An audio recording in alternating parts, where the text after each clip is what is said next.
So the research question in the interview part of this project was, to what extent can opposing descriptions to the death penalty / capital punishment enforce a bias? We decided to change this to what extent can opposing statements and phrasing of the death penalty enforce a bias? Although we thought that the research question measures similar things, we did decide to tweak some words, as you just heard. The interview part of the research question, we used the word descriptions, and we changed this to statements and phrasing. And this is because we thought that it was easier to understand this way, and because in the interview we have more time to elaborate on the questions, whereas in a survey people just read it. So statements and phrasing are the way that the questions are going to be asked throughout the survey. The second thing we changed is, in the interview research question we had death penalty / capital punishment, and we changed it to just the death penalty. And this is because we realized that not everybody understood the term capital punishment, and because it decreases the length of the research question while still conveying what it needs to. The research method is quantitative research method, a numerical analysis of data collected through the survey. So we had to come up with a question that could be answered by numbers. Using the Likert scale, we aim to avoid answers such as strongly disagree, disagree, agree, strongly agree, because that wouldn't give us quantitative data. And instead, what we did is we gave it this way. This way people could answer and share their opinion, but through the numerical scale that we used, we were able to obtain quantitative data and reflect upon it. Through the number scale, it was easier to draw conclusions. Due to the options going from 1 all the way to 10, answers were more likely to be valid instead of generalized, because 1 to 10 is a big scale. So if people slightly agree but not completely agree, they could take 6, for example, or vice versa, they could take 4 instead of saying that they slightly disagree, because it gives us more valid answers. We think that the research question is suitable, applicable, and most important of all, easy to understand, and will be able to be answered throughout our research done through the survey. Our first step by creating this survey was research. This meant selecting and analyzing key concepts which encompass the meaning of our investigation. In this case, our key concepts did not really differ from our interview pilot, which were language, language framing, and bias. The term language is used to define the primary form of communication between human beings. This entails that some things can be said in such a way that multiple meanings can be interpreted depending on the situation and the context. The opposite is likely to occur, where specific words are chosen specifically to explicit a certain response. Thus, depending on the context in which words are used or written, the use of language can have a huge influence on people's understanding of a certain topic. The concept of language has strong links with our next concept, which is language framing. So framing is defined as the dynamic formulation and development of opinion formation, affecting behavioral outcomes of a social group due to variations of how a piece of information is given, rather than the information that is being conveyed specifically. Thus, framing is a powerful tool that is able to influence the opinion of a population regarding important issues, guiding a group of people to think a specific way without explicitly making them aware that a behavioral change is occurring. Finally, the concepts of language and language framing have great influence on creating bias in a subpopulation. So bias is defined as the inclination or prejudice towards a certain idea or topic. Through the use of language framing, a specific bias can be developed in a group of people to incline them to either agree or disagree with certain issues. So having conceptualized our key concept, operationalization of the research was needed to construct an effective survey in order to answer our research question. In this case, the topic in question remained capital punishment for the same reason that the issue was picked in the first place. Capital punishment is a controversial topic that has the potential of creating bias, depending on how it is framed. So the first part of the survey contains 3 sets of questions regarding retribution, deterrence, and the reconciliation acts of the death penalty. One question asking the scale of agreeance of the use of the capital punishment of a statement framed in favor of the Retribution Act, one asking the agreeance of a statement phrased against the act, and a final question asking their general opinion of the use of capital punishment after reading both statements. The same structure followed for the deterrence and reconciliation acts, so an agreeance question for one statement in favor, one against, and a general opinion regarding the use of the death penalty after reading both statements.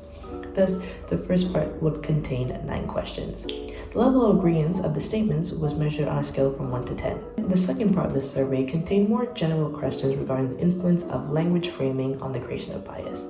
This section consisted of 5 questions. The first and second question asked their previous knowledge and opinion regarding the death penalty. These questions enable us to observe if previous knowledge and a preconceived opinion regarding such a topic would have an influence on the creation of bias due to the language framing.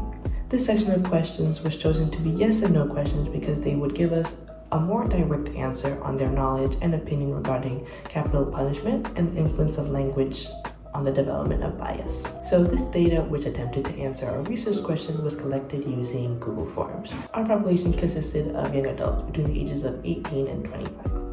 Because we could not access all individuals of the ages between 18 and 25, the chosen sample was the first-year students of the University College of Groningen. We were able to spread the survey through the WhatsApp group chat of our fellow first-year classmates. To ensure the complete consent of our participants, we added an informed consent form at the beginning of the survey, which included the purpose of our research, the anonymity of our research, and that the participation within the investigation was completely voluntary. The participants could choose to continue with the survey by clicking yes, which will lead them to the survey questions. If they decided not to complete the survey, they could click no, which would conclude the survey without them being exposed to the survey question. Similar to the structure of the survey itself, the results can be divided into two parts.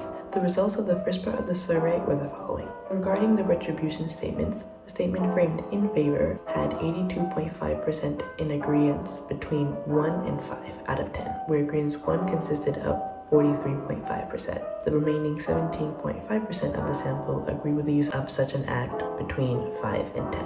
The statement, which had been framed against the use of the death penalty, had a 78.2% of agreeance between 1 and 5 out of 10. However, there was more variability in the responses between this range compared to the previous statement. Finally, the opinion regarding the use of capital punishment after reading both statements resulted in 87% stating not using the death penalty and the other 13% stating that such punishment would be needed. Regarding the deterrent statements, the statement framed in favor of the act, 82.5% had an agreeance between 1 and 5. The remaining 17.5% of the sample had an agreeance between 5 and 10, where agreeance 9 and 10 had been 0%. The statement framed against the capital punishment had 78.2% of the sample in agreeance between 1 and 5. Finally, after reading the two oppositely framed statements, 91.3% did not agree on the use of the death penalty and 8.7% did. Finally, regarding reconciliation, the statement framed in favor had 78.1% agreeing between 1 and 5 out of 10. The statement framed against the use of the death penalty had 91.3% in agreeance between 1 and 5, where 1 had been the highest percentage. Finally, after reading both statements, the question asking for the opinion had 78.3% not agreeing with the use of the capital punishment, and 21.7% did. The results of this first section led us to believe that the positive and negative framing of the statement had a slight influence on the amount of agreeance of the use of the death penalty. However, most of the agreeance of all the statements was quite low, meaning that complete bias in favor was not produced. Additionally, the agreeance involving the statements framed in favor of the death penalty seemed to be lower than the agreeance of the statements framed against the use of the death penalty. This could be because of a certain reversed effect due to the language, but more research is needed regarding these results. Moreover, the language used in the last section, reconciliation, had the greatest impact on bias created by the participants. This could be because these statements involve hypothetical situations regarding the family and friends of the victims, which potentially created a personal link between the statement and the participant. Hence, in this section, we observed that despite being slight, some type of bias was developed due to language we used and how it was framed. With the results of the second part of the survey, we observed that at least 91.3% of participants had previous knowledge on capital punishment, with 69.9% only knowing the basics of the topic. The previous opinion of the use of capital punishment was 65.2% was of disagreement on the use of capital punishment, and 26.1% had a neutral stance on the topic, and 8.7% agreed with the use of capital punishment. This led to the next question, where 52.2% of the participants stated being influenced by the language used in the statements, 47.8% stated not being influenced. These results led us to conclude that previous knowledge and opinion regarding the capital punishment had an influence on the degree to which language could influence their responses. However, because most of the sample had only basic knowledge on the topic, the framing of the language still had some impact on their responses and the formation of bias. Lastly, the results of the last three questions concluded that most of the sample believes that the use of language can influence the creation of bias, that media platforms have great influence in creating this bias in a population, and that the power that language has is dangerous when creating bias. First of all, we're happy with the questions asked and responses received from our survey. Improvements and developments that we would make if we were to redo this project or if we were to have more time. We would definitely decrease the length of the survey because we noticed that some questions were repetitive, and we also noticed that some questions that were asked with paragraph way, we realized that maybe the participants wouldn't actually read every single word, which would lead us to not obtain as valid or reliable research as possible, because if people see laps of texts or multiple paragraphs, they might not be as tempted or motivated to actually read all the texts. So we would therefore decrease the length of the questions and have them more straightforward rather than putting a whole story behind the questions. Secondly, the title, Power of Language, could be changed by changing it to something more suitable, away from what we're aiming to find out towards a topic such as the death penalty. It would perhaps clear up some of the confusions for the respondents, as there's no direct questions about language or culture or how different people use language. So I think also that we realized throughout the answers that people were a bit confused of why it was about the death penalty if it's called the power of language. Despite the above points, with the time given and the period of year in which we had to complete this video during break and with everyone being in different countries, we're happy with the outcome and with the work that we've done. With our experiment, we set out to study the effects of framing and language choice in bias formulation. Of course, this was indeed based on pre-existing set of ideas and concepts, a paradigm.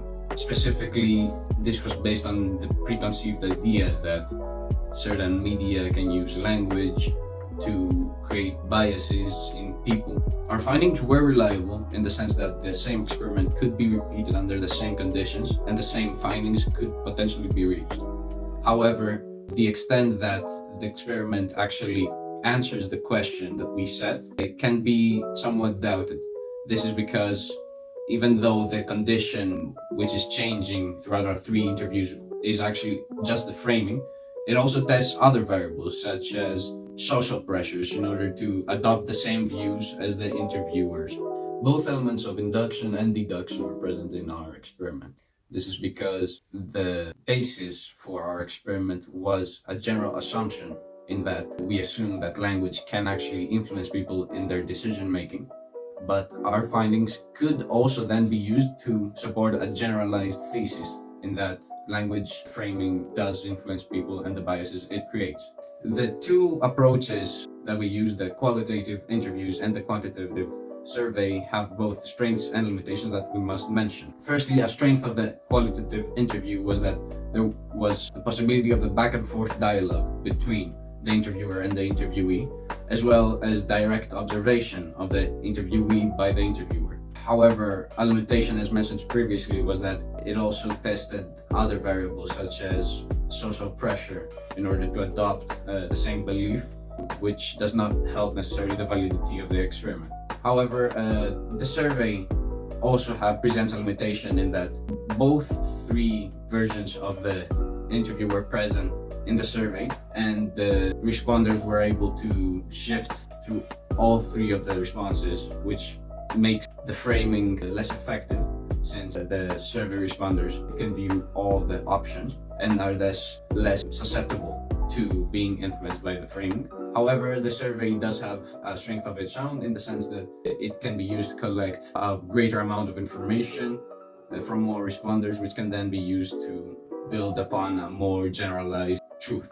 As a result of the incomplete representation of a phenomena that is presented by qualitative and quantitative data exclusively, researchers can find a way to integrate both methods. This is a process called triangulation of qualitative and quantitative methods, in which researchers are able to examine qualitative data using quantitative methods, or vice versa. It's used to compare and process data collected through both different methods. Triangulation can help with validating initial research findings or improving upon previously found data. In the context of our key research topic, which is the impact of bias of opposing descriptions of capital punishment, triangulation of qualitative and quantitative methods could be valuable. In our case, quantitative data can supplement and support qualitative findings, and the combined processing of these 2 types of data into the final conclusion can help improve the validity and reliability of our findings. Thereby, triangulation of the methods could indeed be valuable to our research. If we were to conduct interviews and give the participants initial questions to better understand their initial opinions on the topic, then in the interviews, our questions would better be able to suit the specific participants in order to gain better insights into the actual impact of bias on capital punishment. This would increase the validity of our findings. The limitation of our qualitative interviews was the uncertainty of the participants' initial bias. We would process the qualitative survey in conjunction with the quantitative data obtained through the interviews to comprehensively assess the impact of the opposing descriptions of capital punishment on the participants' bias. In this way, the qualitative and quantitative methods would complement each other and improve the validity of our study.